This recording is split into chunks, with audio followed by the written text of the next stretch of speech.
Delante de tu trono, Señor, yo quiero estar para contemplar tu hermosura y santidad. Delante de tu trono, Señor, yo quiero estar para contemplar tu hermosura y santidad y decirte te amo y decirte te adoro y decirte te amo y que eres todo para mí. Delante de tu trono, Señor, yo quiero estar para contemplar tu hermosura y santidad. Delante de tu trono, Señor, yo quiero estar para contemplar tu hermosura y santidad y decirte te amo y decirte te adoro y decirte te amo y que eres todo para mí y que eres todo para mí.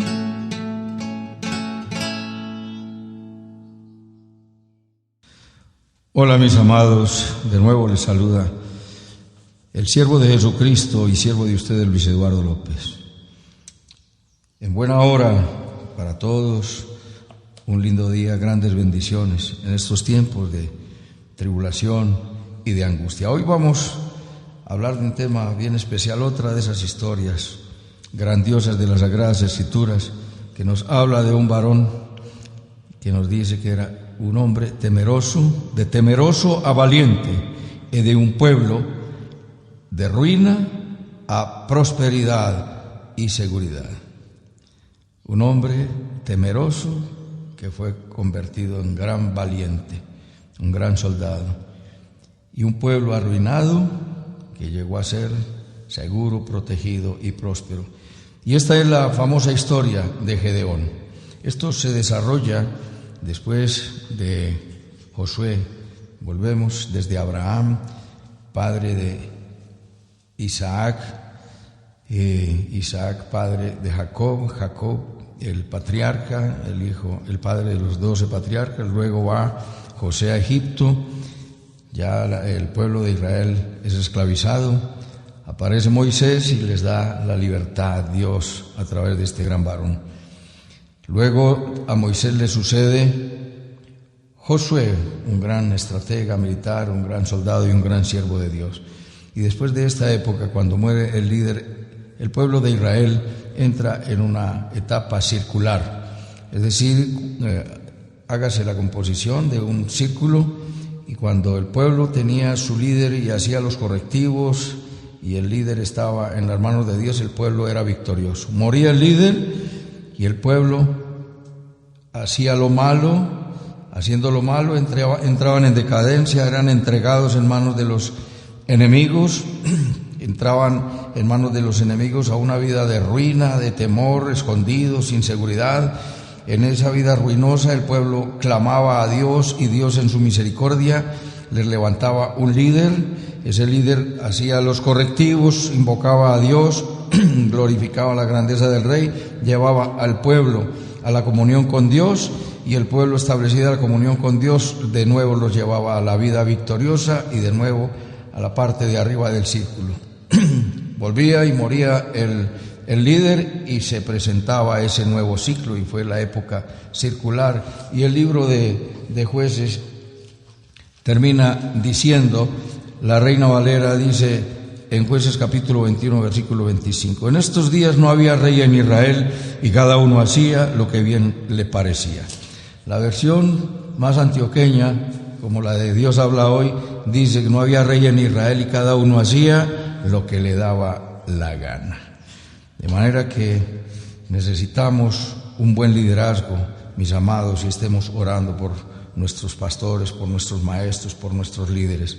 La historia de Gedeón empieza en el capítulo 6, son 3 capítulos y vamos a ir rápidamente para que nos alcance el tiempo y no se nos haga muy extensa, y bien resumido de los puntos esenciales de esta maravillosa historia, para que en tiempos de dificultad clamemos a Dios, para que en tiempos de bendición clamemos a Dios, para que en tiempos de prosperidad clamemos a Dios, para que siempre estemos en una comunión con Dios, porque realmente el Señor, conociendo la condición de los seres humanos, dejó escrito allá en el libro de Oseas: en su angustia me buscarán. Dios conoce la situación de los seres humanos y lamentablemente buscamos a Dios cuando estamos en situación de dificultad. Cuando somos prósperos, bendecidos, saludables, vigorosos, famosos, reconocidos y amados, entonces Dios parece que sobrara.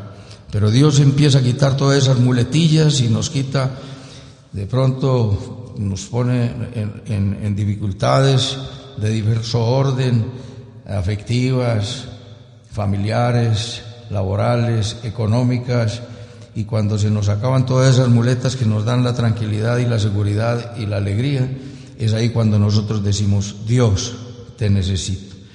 Ocurrió esto, y en el capítulo 6 del libro de Jueces vemos que el pecado paga muy mal. Número 1, el pecado paga demasiado mal.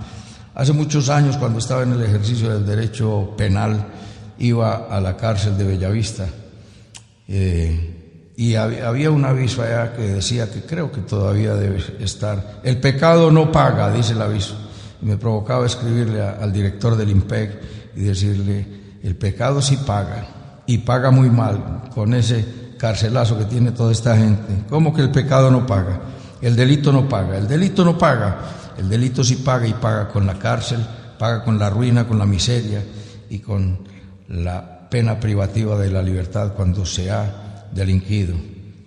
Entonces dice en el capítulo 6, versículo 1: los hijos de Israel hicieron lo malo ante los ojos de Jehová. Vemos que ya en ese momento el pueblo estaba sin líder, ¿cierto? Y el pueblo se desvió. Hicieron lo malo, se desviaban, hacían altares a dioses falsos, buscaban la adoración a los dioses paganos, eran guiados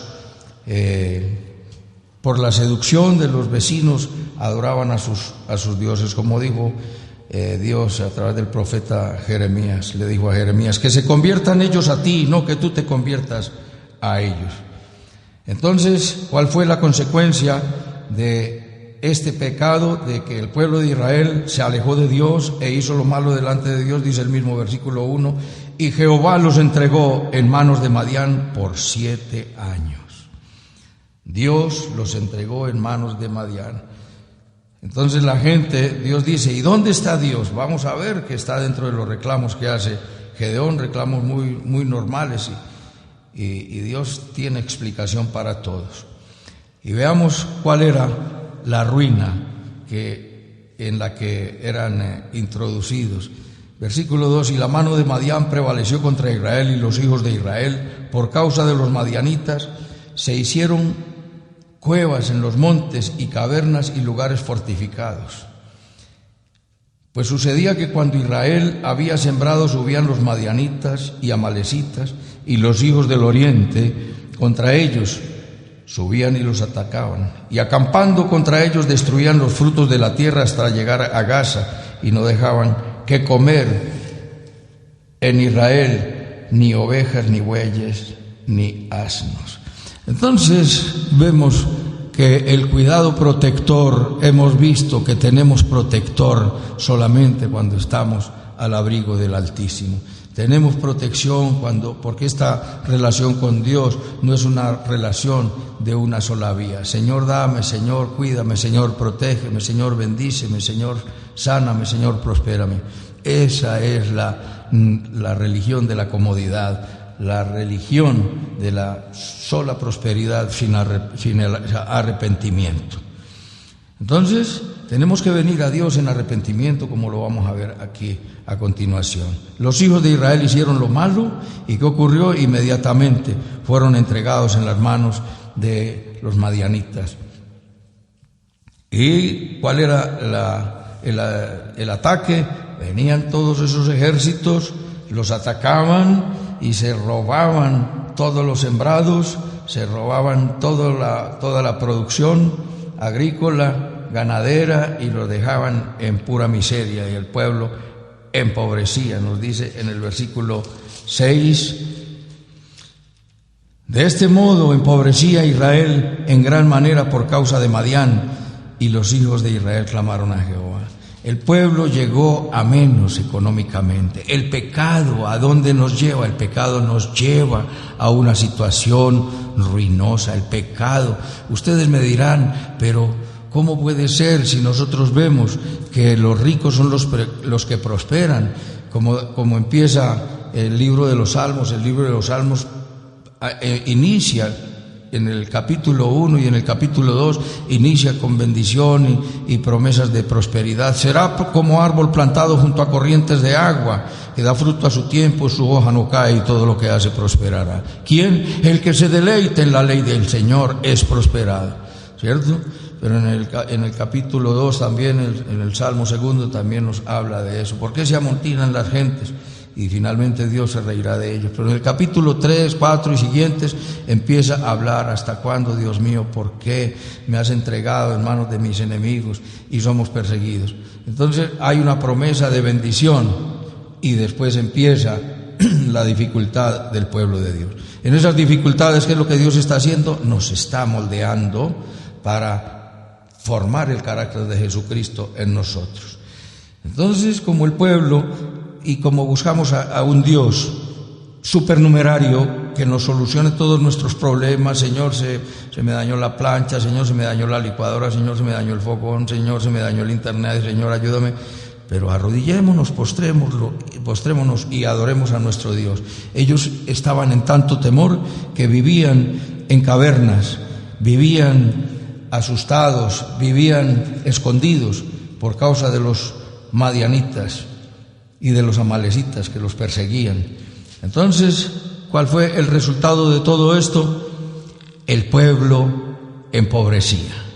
Ahora ya, en segundo lugar, después de este pecado que pagó de esa manera, vemos en el segundo lugar que en el versículo 7, cuando los hijos de Israel clamaron a Jehová a causa de los madianitas, Jehová envió a los hijos de Israel varón profeta. El pueblo de Israel estaba en esa ruina normal. Cuando estamos en dificultades estamos clamando, pero es asombroso que en este tiempo de plaga y de pandemia mundial no es la mayoría la que está clamando. Es la invitación a todos, mis amados, en que estemos en un tiempo de oración, de adoración, de búsqueda. Este es un tiempo para aprovecharlo para retiros espirituales. Podemos recrearnos, podemos deleitarnos, podemos pasar el buen humor y relajarlos un poco, pero todo el tiempo en entretenimiento, en distracción, como para que no nos atemoricemos. Estamos anestesiados por el buen humor. Tenemos que sanar por el poder maravilloso de la sangre del Cordero y por la llaga de Cristo. Jesucristo prometió bendición y protección. Entonces estaban arruinados, estaban empobrecidos y estaban atemorizados y estaban escondidos. De manera natural, como les decía, que lo dice en el libro de Oseas: en su angustia me buscarán. Busquemos a Dios en el tiempo de la angustia, pero busquemos a Dios en el tiempo de la abundancia, la alegría y la bienaventuranza. Mire que tenemos un Dios tan amoroso. Estamos hablando del Antiguo Testamento, donde la gente se ha hecho equivocada imagen de nuestro Dios como el viejito huraño, mal encarado y mal genio, con un rego en la mano siempre que vamos a pecar o siempre que hayamos pecado para castigarnos. No, el pueblo estaba aquí. ¿En qué estaba? Estaba en pecado, porque se habían olvidado de Dios, pero clamaban: Dios, te necesito. Sí, te necesito, pero es que necesitamos hacer unos correctivos, y vamos a ver que el mismo Gedeón, el varón al que levanta, hace los correctivos. Cuando el pueblo clamó, ¿qué hizo Dios? Atendió el llamado de el pueblo y les envió un profeta. Y en el versículo 8 nos dice: así ha dicho Jehová, Dios de Israel. Atentos, mis amados, estamos nosotros apercibidos a esas palabras. Así ha dicho Jehová, Dios de Israel. Recuerde las palabras que Dios le dijo a Moisés cuando salieron de la esclavitud en Egipto y ya llegaron al monte Sinaí, y Dios va a darle las tablas y los mandamientos. Así dirás a mi pueblo: vosotros visteis lo que hice con los egipcios y cómo os traje a mí en alas de águila. Si dieres oído a mi voz y guardares mi mandamiento, vosotros seréis mi especial tesoro sobre todos los pueblos, porque mía es la tierra, y vosotros me seréis un pueblo de sacerdotes y gente santa. Así ha dicho Jehová, así ha dicho el Señor. Arrepentíos, fue el inicio de la prédica de Juan el Bautista. Arrepentíos era el principio de la prédica de nuestro Señor Jesucristo. Mateo 3:2 nos habla de esto. La primera exhortación fue al arrepentimiento. Pero el pueblo clamó y Dios les levantó el profeta. ¿Qué les dijo el profeta? Les recuerda todas las maravillas, todas las bendiciones que Dios había tenido con ellas. Dios le dijo: no he sido sino un benefactor con ustedes, pero ustedes vez tras vez se olvidan de mí. Vez tras vez se olvidan de mí. Dice: yo os hice salir de Egipto y os saqué de la casa de servidumbre. Os libré de la mano de los egipcios, de la mano de todos los que os afligieron, a los cuales eché de delante de vosotros, y os di su tierra. Y os dije: yo soy Jehová vuestro Dios. No temáis a los dioses de los amorreos en cuya tierra habitáis, pero no habéis obedecido mi voz. ¿Cuál ha sido el gran problema? El gran problema es que Dios ha hablado desde siempre. Dios dijo y fue hecho, y lo que dijo y lo que hizo lo dejó escritos. Pero hay que ver cuántos se están acercando a Dios, estudiando su palabra, conociendo su voluntad y pidiéndole a Dios que por su Santo Espíritu nos dé la gracia y el poder para la obediencia a la verdad. Porque nos dice en Romanos 1:5 que del Espíritu de Santidad recibimos la gracia y el apostolado para la obediencia a la fe. Si no es por el Espíritu Santo, por la gracia de nuestro Señor Jesucristo y por el amor de nuestro Dios, no podríamos obedecer a las palabras de nuestro Dios. Como lo dice en Deuteronomio 8, en el versículo 1, ustedes van a entrar a una tierra que fluye leche y miel. Los voy a bendecir. Acuérdense de cumplir todos mis mandamientos, porque yo los llevé por una tierra durante 40 años donde les hice tener hambre, les hice tener fe y los afligí para probar lo que había en su corazón. En el versículo 11 sigue contando toda la historia, y en el versículo 11 dice: acuérdate de Jehová para que cumplas. Podríamos unir el versículo 1 y el 11. Acuérdate de todos los mandamientos que yo te doy para que los cumplas. Vas a cumplir todos mis mandamientos, dice Deuteronomio 8:1. Cumple todos los mandamientos porque te voy a entrar a tierra de bendición. Y el versículo 11 dice: acuérdate de Jehová para que cumplas. No podemos recibir el mandamiento y olvidarnos de Dios y tratar de obedecer en nuestras fuerzas. Eso no sirve, eso no es eficaz, eso no es veraz. Por algún lado fallaremos, porque no podemos construir el mundo sobre nuestras propias fuerzas, nuestra vida sobre nuestras propias fuerzas, sino sobre las de Dios. Y nos está diciendo: ustedes vieron en este capítulo, en esta historia de Gedeón, vieron lo que yo hice a los egipcios. Ustedes vieron cómo los libré de sus manos. Ellos los afligieron, pero yo los eché delante de la tierra. Yo, recuerden, les dije, yo soy Jehová vuestro Dios. ¿Y qué les dije? No temáis a los dioses de los amorreos, no teman a los dioses de los extranjeros, no teman a los falsos dioses. Créanme a mí. En el primer mandamiento dice: yo soy Jehová tu Dios, que te saqué de casa de servidumbre, en Éxodo 20. No tendrás dioses ajenos delante de mí. No te harás imagen ni te inclinarás a ella. Nos habla de la exclusividad de Dios. Dios es único y es exclusivo. Al único que hemos de clamar es a nuestro Dios. El único espíritu que nosotros podemos invocar es el Espíritu Santo. No podemos invocar espíritus de absolutamente nadie más, ni de los santos que están mencionados en la Biblia, ni de la abuelita que era una santa, ni absolutamente nadie. El único espíritu que hemos de invocar es el Espíritu Santo. Pero yo les hablé, les di instrucción, les di enseñanza, pero ustedes no quisieron oír, nos dice el versículo 10.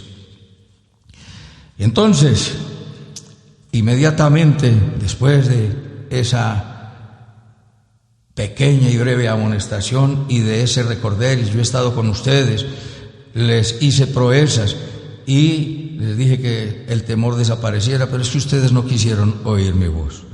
Entonces el versículo 11 nos aparece allí Jesús, y digo que Jesús porque nos dice: y vino el ángel de Jehová. No vamos a explicar esto a profundidad, pero cada que se refiere al ángel de Jehová en el Antiguo Testamento nos habla de Jesús, ¿cierto? Ángel significa mensajero. Pero en ese momento Jesús, siendo Dios, ejercía, operaba como un mensajero de Dios, ¿cierto? Mensajero en cuanto a la función, pero Dios en cuanto a su esencia natural, dentro de la Trinidad, del Padre, del Hijo y del Espíritu Santo. El Padre me envió, y esa es una de las manifestaciones de la preencarnación de Jesucristo, o teofanía, como lo hemos dicho en otras ocasiones. Se apareció el ángel de Jehová y se sentó allí al lado de un hombre llamado Gedeón. Estaba sacudiendo el trigo, para esconderlo. Estaba detrás del lagar para esconderlo de los madianitas. Observe la vida temerosa en la que estaban.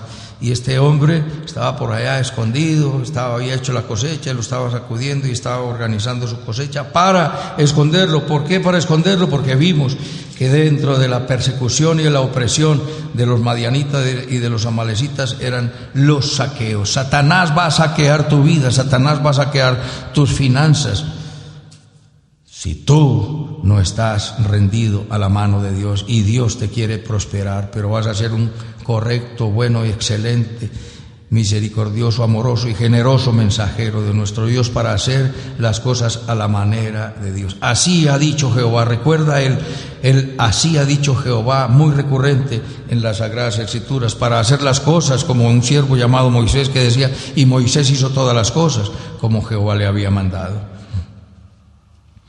Y entonces viene el ángel de Jehová y le dice, versículo 12: Jehová está contigo, varón esforzado y valiente. ¿Cómo lo llama? ¿Cómo lo califica? ¿Y qué le dice? Jehová está contigo, varón esforzado y valiente. Vamos a ver si Jesucristo, si el ángel de Jehová estaba en ese momento al lado de un varón esforzado y valiente. Y vamos a ver que en ese momento ese hombre era un temeroso, era un cobarde, sacó todas las excusas y empezó con los reclamos a nuestro Dios. Saca una serie de excusas. Dice, Dios lo equipa y lo envía, ¿cierto? Dice en el versículo 13, Señor mío, ahí vienen los reclamos. Bien, Dios está conmigo. Señor mío, si Jehová está con nosotros, ¿por qué nos ha sobrevenido todo esto? ¿Y dónde están todas las maravillas que nuestros padres nos han contado, diciendo, no nos sacó Jehová de Egipto, y ahora Jehová nos ha desamparado y nos ha entregado en manos de los madianitas? ¿Dónde está que nos sacó de la tierra de Egipto? ¿Dónde están todas sus maravillas? Si Jehová está con nosotros, ¿por qué nos ha ocurrido esto a nosotros? Se les parece mucho a lo que los ateos o los pseudoateos o los mal llamados ateos, porque ateos no hay. El que no adora a Dios se adora a sí mismo. Algo diferente adorará, como lo dice en Romanos capítulo 1, que no adorando a nuestro Dios ni dándole gracias, se envanecieron en sus propios razonamientos. Entonces adoraban sus propios razonamientos. Le dice: Jehová está contigo. Declaración tremenda. Y le dice: varón esforzado y valiente. Pero ¿cómo inicia el diálogo con el ángel de Jehová, con nuestro Señor Jesucristo? Empieza con un reclamo: bueno, Señor, y entonces si el Señor está con nosotros, ¿por qué estamos tan mal? ¿No han escuchado esto? Que la gente dice con mucha frecuencia: pues no, si Dios existiera, entonces no habría tanta maldad en la tierra, no habría niños olvidados, no habría viejos olvidados y desamparados, no habría hambre y miseria. Pero ¿dónde está Dios cuando la gente sufre? Precisamente cuando esa gente sufre, ¿a dónde puso a Dios? La gente ha puesto a Dios fuera de su panorama bíblico, de su panorama personal o histórico o vivencial o experimental, o de su propia experiencia cotidiana. ¿A dónde lo ha puesto? Por fuera. ¿A dónde está Dios? Entonces hágale. Como en Proverbios capítulo 1, que hace la amonestación: hijo mío, si los malos te quieren invitar a pecar, no consientas. Porque ellos dicen: vamos a tragar los vivos, derramemos sangre y hagámonos de riquezas. Pero Dios dice: ¿hasta cuándo, necios o simples o burladores? ¿Hasta cuándo? Les dice Dios. Y ahora nosotros le decimos: Señor, ¿hasta cuándo la dificultad? Pero el asunto es: ¿hasta cuándo vamos a pecar? Olvidémonos del pecado, olvidémonos de la maldad, olvidémonos y vengamos a nuestro Dios. Y entonces dice: cuando ustedes clamen, le dice Dios allá en Proverbios capítulo 1, cuando clamen yo no voy a oír, porque cuando hablé no quisieron escuchar. ¿Cierto? Dice Isaías 55, buscad a Dios en tanto pueda ser hallado. Se cerrará el tiempo de la gracia, y está cercano el tiempo donde la gracia para venir a Cristo se está cerrando. Pero hace el reclamo, y entonces mirándole Jehová le dice, versículo 14, mirándole Jehová, el Señor ni le respondió. Mirándole Jehová le dijo: ve con esta tu fuerza y salvarás a Israel de la mano de los madianitas. ¿No te envío yo? Hermoso versículo que me llena a mí de entusiasmo y de alegría. Y yo ahí siempre recuerdo como si el Señor, el ángel de Jehová, le estuviera entregando a Gedeón un paquetico. Mira, tú vas a derrotar a los madianitas. Declaración: ¿a qué vas? Lo mandó a la victoria. Ve con esta tu fuerza. Y porque era tu fuerza, él se la entregó, él se la trasladó. Ve con esta tu fuerza. Él no le dijo: ve y defiéndete. No, ve con esta tu fuerza. Le estaba entregando, lo estaba equipando, ¿cierto? Y entonces vamos a mirar si se trataba de un hombre esforzado y valiente. Y entonces respondió Gedeón, empezó con sus excusas y dice: Señor mío, ¿con qué salvaré yo a Israel? He aquí que mi familia es pobre en Manasés y yo el menor en la casa de mi padre. Mira las excusas: yo soy un insignificante campesino de una tribu insignificante, somos pobres, no tenemos absolutamente nada, ¿con qué voy a derrotar yo a Israel? Empieza con las excusas para no ir, ¿cierto? Y el ángel de Jehová vuelve y le dice: Jehová, mire que le dice, el ángel de Jehová estaba con él, pero aquí habla de una vez y dice Jehová. El ángel de Jehová es llamado Jehová. Versículo 16: ciertamente yo estaré contigo y derrotarás a los madianitas como a un solo hombre. Observe, vuelve y lo envía ¿a qué? A una victoria total. Entonces, número 1, vemos, repasando, mis amados, recapitulando, el pecado paga muy mal, dice Romanos 6:23, la paga del pecado es muerte, pero la dádiva de Dios es vida eterna en Cristo Jesús. La paga del pecado es mal. Hicieron lo malo y fueron entregados en las manos de los madianitas. Se arruinaron, se empobrecieron, se escondieron, temerosos. Número 2, el clamor del pueblo en situación de indefección, todos indefensos, en situación de debilidad y temor, el pueblo clama. ¿Cuál es la respuesta? Envía profeta, le recuerda sus proezas y sus bendiciones, pero le recuerda que tampoco el pueblo quiso oír. Número 1, el pecado paga mal. Número 2, el clamor del pueblo. Número 3, Jesús, el ángel de Jehová, se aparece a Gedeón y le da un calificativo hermoso: varón esforzado y valiente. No obstante, Gedeón le hace reclamos a Dios. Número 4, Dios lo equipa y lo envía. Ve con esta tu fuerza, porque te voy a mandar esa una victoria rotunda, contundente e incuestionable. Y entonces vimos en el versículo 16 que le repite y le dice: ve. Versículo 14, ve con esta tu fuerza. Versículo 16, yo estaré contigo y derrotarás a los madianitas como un solo hombre. Mis amados, el Señor nos dice hoy a los suyos, a los que le hemos atendido el llamado: ciertamente yo estoy con ustedes, mis amados, y será derrotado el virus, la pandemia, la plaga, la angustia, el hambre, la necesidad, y de esta se levantarán bendecidos, seguros y prosperados. Entonces recordemos el pecado paga mal, el clamor del pueblo frente a la ruina que se les aparece. Jesús aparece ya como mensajero de Dios para animarlo, equiparlo y enviarlo.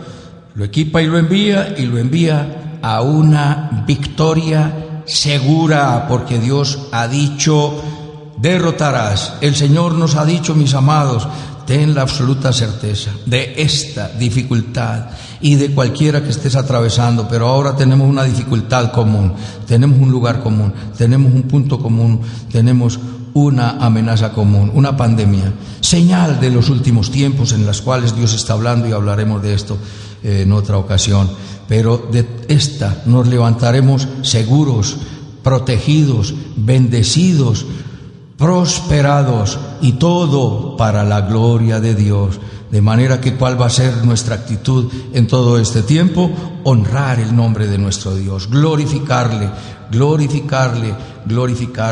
Entonces, en la historia de Gedeón, muchas veces la gente solamente recuerda a Gedeón, el hombre que pidió señales, pero para mí es un gran guerrero que llegó a ser valiente. La verdad es que cuando se le apareció el ángel de Jehová, él era un cobarde, y lo vemos ahí por la descripción. Señor, si estás conmigo, si Jehová está con nosotros, ¿por qué nos ha sobrevenido todo esto? ¿Dónde están sus proezas? ¿Dónde están sus maravillas? Las que nos contaron nuestro padre. Sí, entonces Dios nos ha desamparado y nos ha entregado en las manos de los enemigos. No, ve que yo te envío con esta tu fuerza, ve. Y dice: pero yo, Señor, ¿con qué voy a salvar? He aquí que mi familia es pobre en Manasés y yo soy el menor de la casa, soy un insignificante, mi familia es insignificante. Vuelve y le dice: vas, que vas a derrotarlos. Entonces el Señor, vamos a ver cómo va a ser de este hombre acobardado, un hombre fuerte, guerrero, convencido, seguro, y que tenemos mucho que aprender de él, que una vida rendida a nuestro Dios, que creerle a nuestro Dios es lo más maravilloso, porque Dios bendice al que le quiere oír, al que le quiere creer, ¿cierto? Entonces la gente recuerda siempre el hombre que pidió señales, y se acuerdan de la señal del vellón, pero vamos a ver que a Gedeón se le dan no solamente esa señal del vellón, sino que se le dan 4 señales. 3 señales pedidas por él y una señal que no pidió, pero que Dios se la dio. Aquí le dice, versículo 17: dame pues, Señor, entonces una señal, te ruego que me des. si he hallado gracia delante de ti, que me des una señal de que tú has hablado conmigo. Te ruego que no te vayas de aquí hasta que vuelva a ti y saque mi ofrenda y la ponga delante de ti. Y él respondió: yo esperaré, no vuelva. La señal era que él iba a dar ofrenda a nuestro Dios, iba a entrar en adoración a nuestro Dios, y le dijo: quédate aquí. Y el ángel de Jehová le dijo: yo estaré aquí para cuando vuelva. Él preparó un cabrito, puso la carne en un canasto, y cuando y los panes, y cuando el ángel de Jehová tocó con su báculo y con la punta de su báculo la carne, el fuego la consumió, consumió la carne, los panes y levadura, y el ángel desapareció de su vista. Ahí inmediatamente entró el Gedeón en mayor pánico, porque dice, versículo 22, Señor Jehová, he visto el ángel de Jehová cara a cara. Pero el Señor le da tranquilidad y le da paz. Tranquilo, porque no hay por qué tengas temor, no morirás. Ver al Señor cara a cara, ¿quién podía ver al Señor cara a cara y vivir? Entonces le dice: no temas, no morirás. Allí vemos la reacción. Edificó, versículo 24, edificó un altar a Jehová, el cual permanece hoy en Ofra. Entonces, inmediatamente después de esa ruina, después de ese clamor, después de la aparición del profeta, después de la aparición y el encargo entregado por el Señor a Gedeón, y después de la señal, inmediatamente Gedeón entra en adoración. Una vida de adoración. Y después de la adoración vemos en sexto lugar que él hace los correctivos y entra a derribar los altares a Baal en el versículo 25 al 27, y hace las cosas a la manera de Dios. Hace los correctivos, derriba los altares falsos, la falsa adoración. Los correctivos que Dios está pidiéndote a ti, mi amado, hoy día es que le des la espalda al pecado, que dejes de entusiasmarte en el humanismo, que dejes de entusiasmarte en la fe mental y en el optimismo, y que te entusiasmes por el poder y la palabra de nuestro Dios, y que le creas que Jehová está contigo y que eres persona esforzada y valiente, esforzado en arrodillarte, en postrarte, y valiente en decir: Señor, le doy la espalda al pecado. Hace los correctivos e inmediatamente viene la furia de Satanás. Versículo 28 y siguientes nos dice, el 28 al 30 nos dice que cuando al día siguiente se levantaron y vieron el altar derribado y cortada la imagen de los dioses falsos, entonces dijeron: ¿quién hizo esto? Y dijeron: Gedeón, el hijo de Joás, que salga para que muera. Inmediatamente el mismo padre, llamado Joás, el papá de Gedeón, valientemente, mire lo que es, cómo fue conquistando. Al primero conquistado allí fue a su propio padre, porque también estaba entre los que habían hecho sacrificios a Baal, a la imagen de Asera. Y entonces dijo: ¿cómo así? Los que están, dice: ¿contenderéis vosotros por Baal?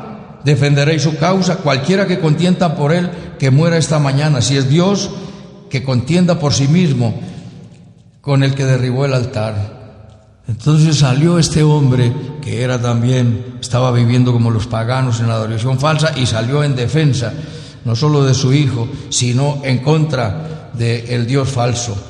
El Espíritu de Jehová vino sobre Gedeón y envió mensajeros, y allí fue donde pidió las dos famosas señales. La primera señal: quédate aquí porque voy a hacer sacrificio y voy a entrar en adoración. El ángel se quedó. Otra señal fue cuando le dijo: Señor, excúsame. El Señor entiende tu debilidad, el Señor entiende tu temor, el Señor entiende que eres débil, somos temerosos e inseguros. y haberle pedido esto. No es un error, muchos lo critican. El que quiera decir que es un error, que lo diga, para mí no lo es. Para mí sencillamente él quería asegurarse, y en su debilidad, tanto si es un error, Dios no hubiera accedido a su petición, y le dijo: aquí yo pondré un vellón de lana en la era, y si el rocío estuviera en el vellón y solamente quedando seca toda la tierra, entonces entenderé que salvarás a Israel por mi mano, como lo has dicho. Y así aconteció, y al día siguiente escurrió el vellón un tazón de agua. Y luego vuelve y le dice: perdóname, Señor, otra vez que lo haga, probaré de nuevo, y que sea el vellón el que esté seco y el resto húmedo. Y así ocurrió. Dios, ¿qué hizo? Le confirmó: yo voy a salvar al pueblo de Israel por tu mano. Entonces vamos a ver seguidamente la selección del ejército. Resulta que el ejército de Israel era de 32,000 soldados y el ejército de los madianitas de 135,000, una pelea altamente desigual, pero Dios se encarga de hacer una selección. Y Dios dice: son muchos, 32 contra 135, entonces se van a ganar la batalla y se van a llevar la gloria ellos. Entonces le dice: dile al pueblo que los que estén atemorizados, que se devuelvan. El que tema, capítulo 7, versículo 3.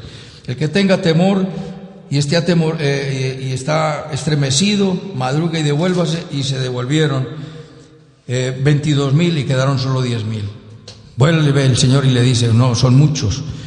Ve, llévalos al agua y al río, al riachuelo. El que lleve la mano con el agua a su boca y beba como un perro, a ese lo pones a un lado, y los que se arrodillen y tomen agua, sácalos. Le quedaron solo 300 para demostrarle al pueblo y para demostrarte a ti y a mí, mis amados, que Dios no necesita multitudes.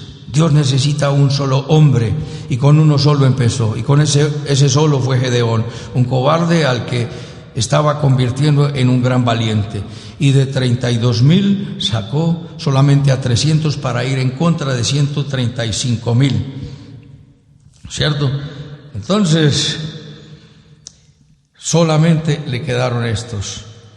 Viene allí la nueva señal. Y la nueva señal no es pedida por él, sino por el mismo Dios. Sabía la debilidad y la cobardía, y ahora, ¿cómo estaría si, Señor, 300 contra 135? Dios quería darle seguridad, certeza, y Dios ha abundado en seguridades y certezas y milagros con nuestras vidas, porque, como dijo Josué, hasta aquí nos trajo Jehová, y no nos trajo a devolvernos, sino a poseer la tierra que nos dio. Y Dios le dice: desciende, le dice a Jehová: desciende con Fura, tu criado, y vas al campamento. Les cuento la historia, por favor, léanse toda la historia, son solo 3 capítulos, pero son hermosos. Desciende y allí vas a escuchar.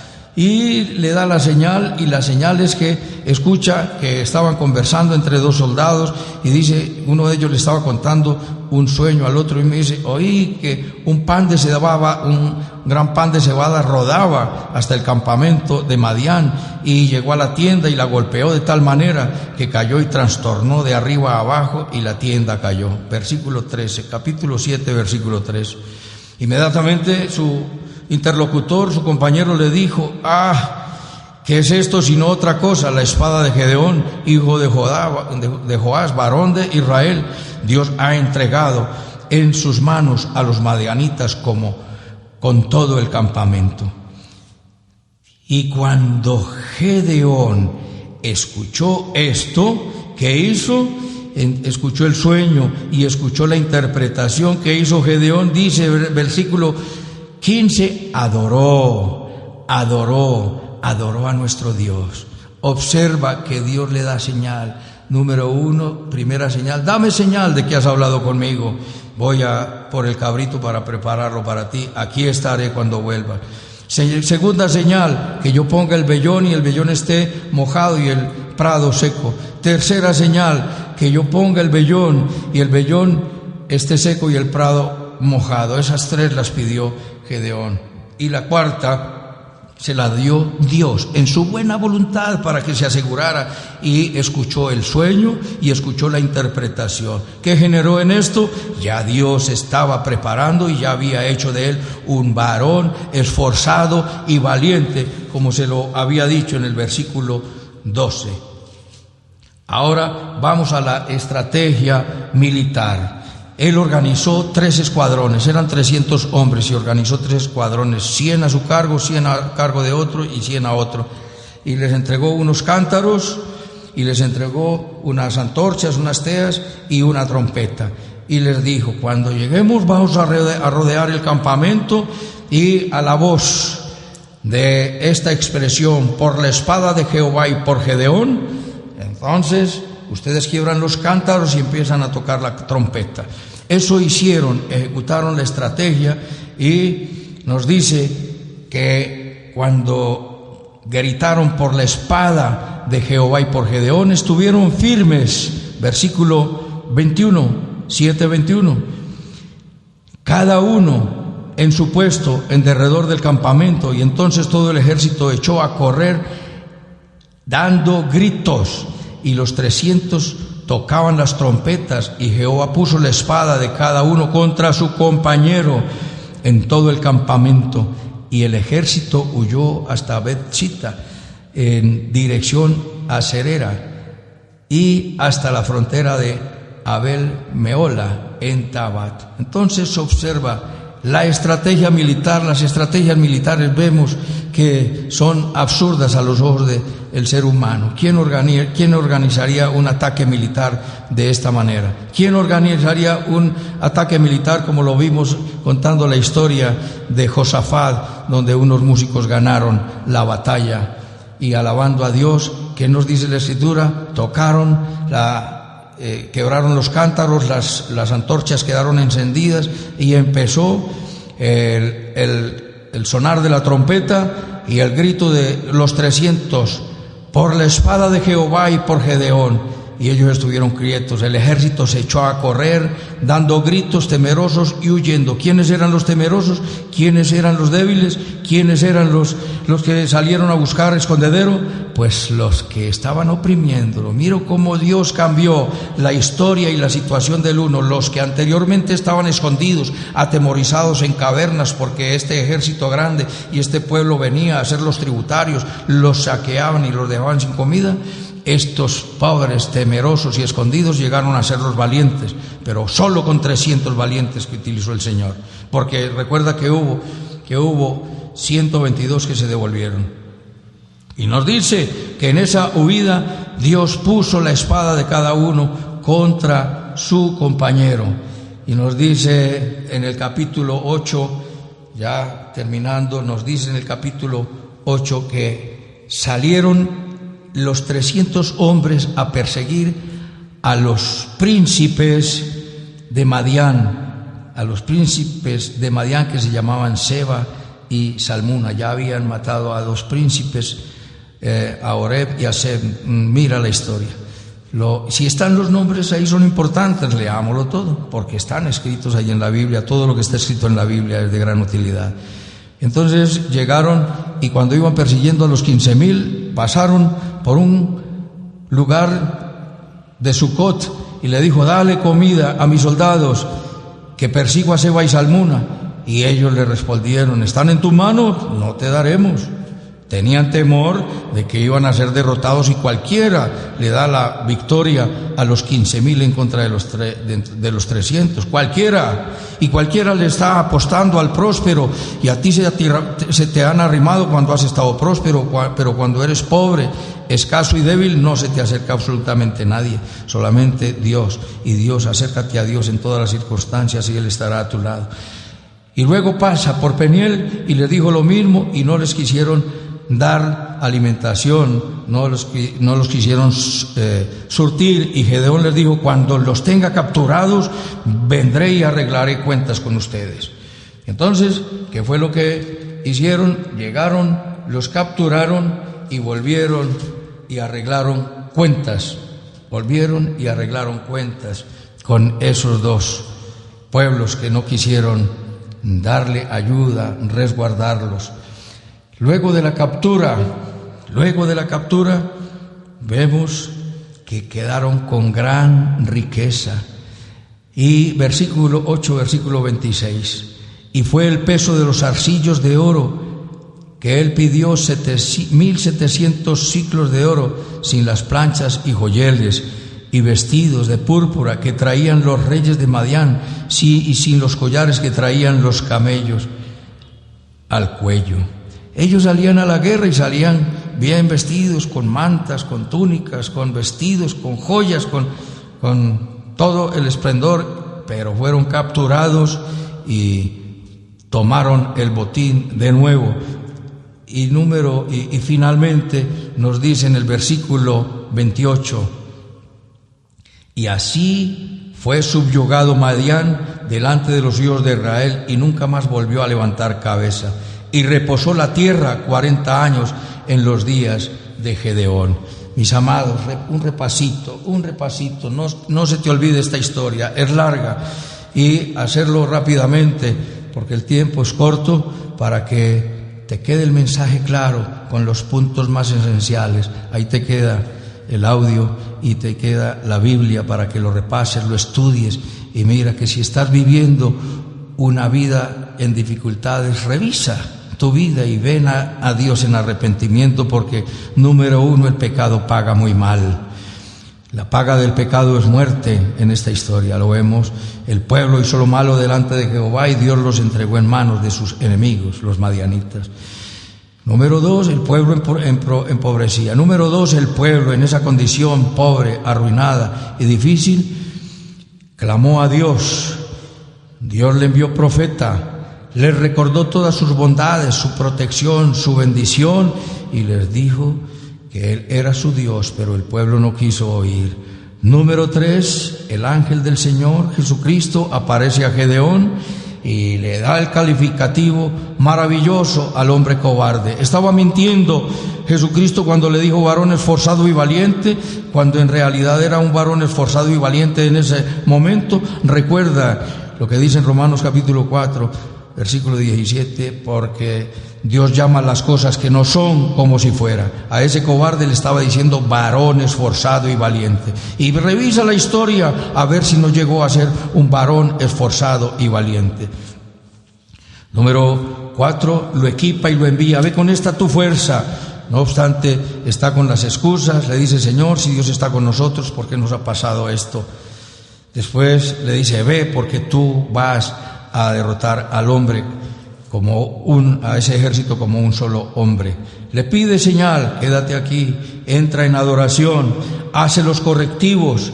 Luego le pide de nuevo 2 señales más, y Dios se las confirma. Lo envía en la estrategia militar, y Dios mismo le ofrece una señal y le dice: ve, confura a tu criado y vas a escuchar si te voy a entregar o no.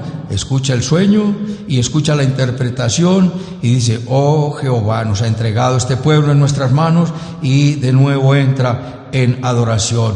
Van a la estrategia militar y rodean el campamento por la espada de Jehová y por Gedeón, y el pueblo toca la trompeta, y los ejércitos de Madián huyen despavoridos, buscando dónde esconderse, y cada uno ayudó a matar a su compañero. La espada de cada uno ayudó a la muerte de su compañero, como nos dice allí la Escritura. Luego viene con la captura a los reyes de Madián, a los príncipes Seba y Salmuna, hace la persecución de 15,000 soldados con solo 300 hombres. Terminan, observa mi amado, con gran riqueza, y terminan con gran paz por 40 años. Después de esta situación de pandemia mundial, de temor, de pánico, por favor, te ruego, mi amado, no temas, como nos dijo la historia allí empezando: no temas, porque yo estoy contigo, yo iré contigo, no temas, dejemos el temor a un lado, clamemos a nuestro Dios, el Rey está con nosotros, Él nos ha dado la victoria, tenemos otro ejemplo, tenemos una historia, y todas estas cosas están escritas aquí como ejemplo para nosotros, para que por medio de la consolación de las Escrituras tengamos esperanza. Yo tengo esperanza, no sé tú, mi amado, si tienes esperanza, pero te invito a que tengamos cifrada nuestra esperanza en nuestro Dios, nuestro Rey, nuestro Salvador, nuestro protector, nuestro sanador, nuestro proveedor. Inclina tu rostro allí donde estás y dile al Señor conmigo esta breve oración. Bendito Padre Celestial, te doy las gracias por tu palabra. Te pido perdón por mis pecados. Ayúdame a hacer lo correcto en este tiempo y siempre, siempre rendido a ti, siempre adorándote a ti, siempre clamando al único y sabio Dios, porque tú eres mi Dios, Jesús. Tú eres mi Rey y eres mi Salvador, y te entrego mi vida. Te pido, Espíritu Santo, que vengas a mi vida y me equipes aquí, así como equipaste a Gedeón, Dios de la gloria, diciéndole, y ahora diciéndonos a nosotros, diciéndome a mí, ve con esta tu fuerza, no te envío yo. Gracias, Señor, porque derrotaremos la pandemia como a un solo agresor, Dios de la gloria. Recibe toda la adoración y haz de mí un vaso útil en tus manos y enséñame a vivir para tu gloria. En Cristo Jesús, Señor nuestro. Amén. Permíteme orar por ti. Padre grandioso, Rey, Señor, gracias, Señor, porque las cosas que antes se escribieron para alentarnos a nosotros. Esto está escrito para que reconozcamos que tenemos un gran Dios y hemos tenido una vida llena de experiencias donde tú has estado a nuestro lado. Y, Señor, de muchas dificultades nos has librado, de la muerte, de la enfermedad, de la ruina, del desamor, de la depresión, del miedo. De todo nos levantas y nos fortaleces y produces en nosotros cada día mayor fe, convicción y certeza de que tú estás con nosotros. Recibe toda la adoración. Bendice todo tu pueblo que oye esta enseñanza, Dios de la gloria, y que se quede en nuestros corazones.